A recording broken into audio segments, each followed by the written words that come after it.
Ljudi moji, ili što bi rekli u onom filmu, mili moji.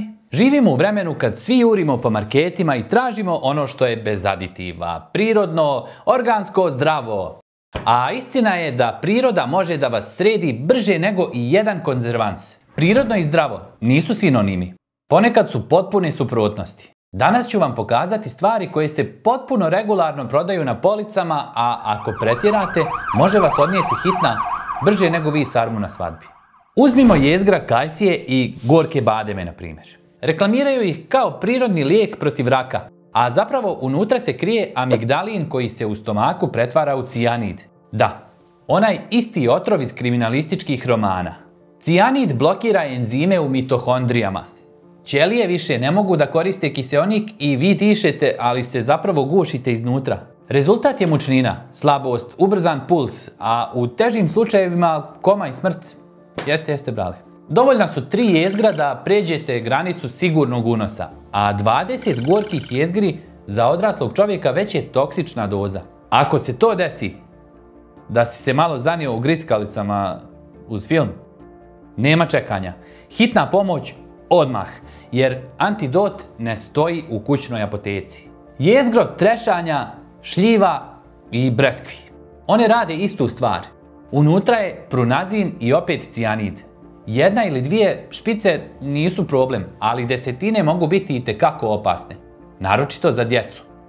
Ako progutate cijelu špicu, obično izađe netaknuta, ali grickanje i lomljenje je već druga priča. Ukratko, bolje je da se igrate sa šahovskim figurama nego sa špicama. Muškatni oraščić. Začin koji dodajemo u kolače i soseve. Može da vas iz kuhinje prebaci direktno u psihodelični trip. Da, sadrži miristicin i elemicin. U normalnim količinama je bezopasan, ali 5 grama mljevenog oraščića može da izazove halucinacije, ubrzan puls i anksioznost, a 15 do 20 grama dovodi do ozbiljne intoksikacije. Nema antidota, nema čaja da prođe, samo bolnica, infuzija i čekanje da organizam izbaci otrov. Ukratko, nećete završiti kao majstor kuhinje, nego kao lik iz čudesne zemlje. Zeleni krompir. To nije vrsta krompira, to je posebna priča. Kad krompir proklija i pozeleni, ne znači da je pun vitamina, nego da je pun solanina i čakonina, glikoalkaloida koji remete nervni sistem. Simptomi su mučnina, povraćanje, glavobolja, grčevi, pa čak i paraliza, brale. Dovoljno je 50 mg solanina u 100 g krompira da osjetite ozbiljne probleme.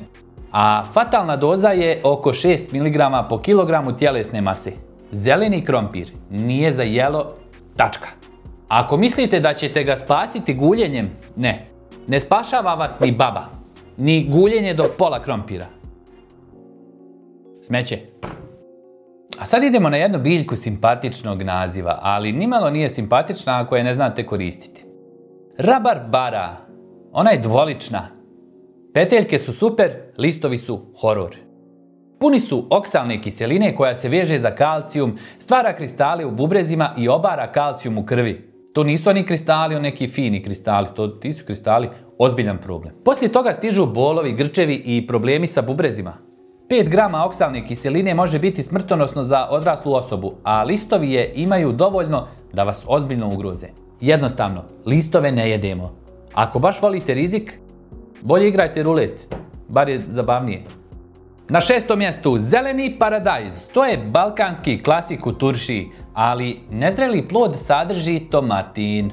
On nadražuje želudac i može da izazove mučninu i glavobolju. Neće vas ubiti ako pojedete par komada, ali desetine nezrelih paradajza mogu da vas pošalju u WC ekspresno. E sad, dobra vijest je da se kuvanjem i kiseljenjem tomatin većim dijelom razgrađuje, pa ako već pravite turšiju, radite je kako treba i ne pretjerujte s količinom. Inače ćete provesti noć na WC šolji kao na koncertu. Puno buke, malo muzike. Idemo dalje. Kiki Riki i Kiki i Riki sami po sebi uopšte nisu problem. Kiki Riki, ako je loše skladišten, razvija plijesan koja proizvodi aflatoksine. To je jedan od najjačih prirodnih kancerogena. Jetra je na udaru, a rizik od raka raste sa hroničnim izlaganjem. Akutno trovanje je rijetko, ali to što je rijetko ne znači da je bezazleno. Čim primijetite užegao miris ili gorak vlažan ukus, takav kikiriki ide u kantu, ne u usta. A ako to ne uradite, jetra će vam psovati gore nego što vas psuje deda Đuro kad mu ukradete litar rakije sa tavana. 8. mjesto, sjeme lana. Danas svi guraju kao super hranu, u malim količinama stvarno jeste korisno. Ali sirovo sjeme lana sadrži cijanogene glikozide. Male doze tijelo podnosi, veće doze oslobađaju dovoljno cijanida da osjetite posljedice.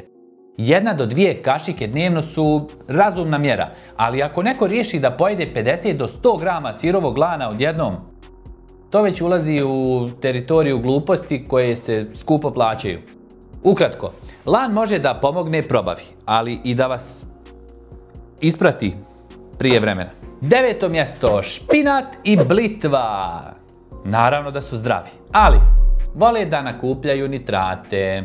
Problem je što se nitrati u tijelu pretvaraju u nitrite, a nitriti pretvaraju hemoglobin u methemoglobin, pa krv slabije nosi kiseonik. Odrasli to nekako kompenzuju, ali kod beba nastaje plavi sindrom i to nije ništa simpatično.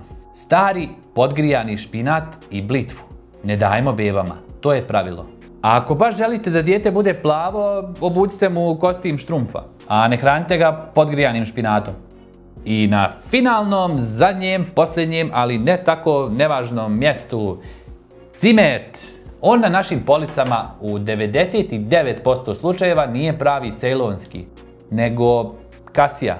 Ona sadrži kumarin, a kumarin u većim količinama oštećuje jetru. Dovoljna je 1 kašičica kasija cimeta dnevno kroz duži period da pređete sigurnu granicu. A niko ne broji kašičice kad miriše kuća. Ako baš volite cimet, tražite cejlonski.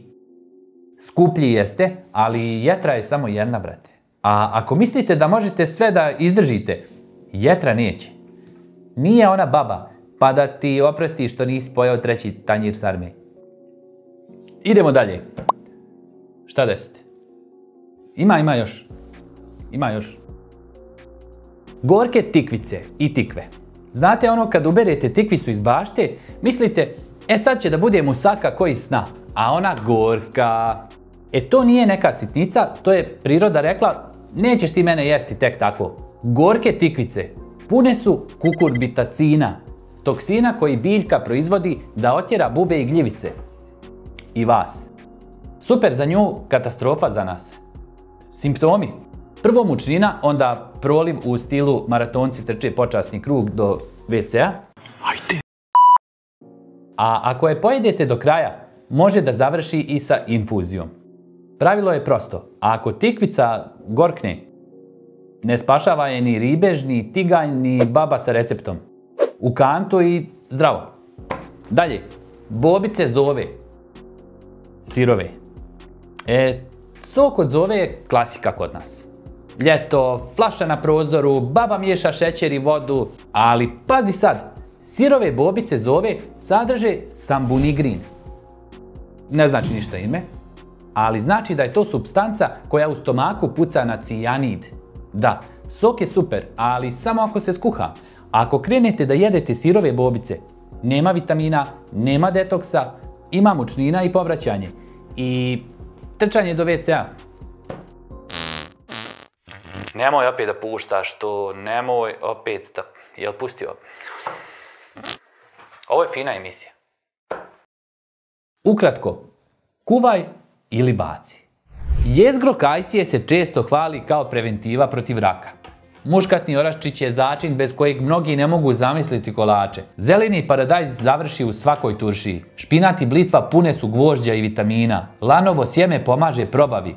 Kikiriki je omiljena grickalica. Rabarbara daje svježinu kolačima. Krompir nas hrani generacijama. A cimet miriše cijelu kuću. Sve su to namirnice koje u maloj mjeri mogu biti korisne i zdrave, ali kad se pretjera, pretvaraju se u otrovnu lekciju prirode. Eto vam ga.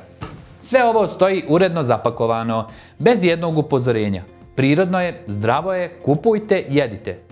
A u pozadini Priroda vam priprema otrovnu lekciju. Kad čujete mantru da je prirodno jednako zdravo, sjetite se da i cijanid dolazi iz jezgra kajsije. Priroda jeste majka, ali ponekad je i maćeha. I ne piše deklaracije.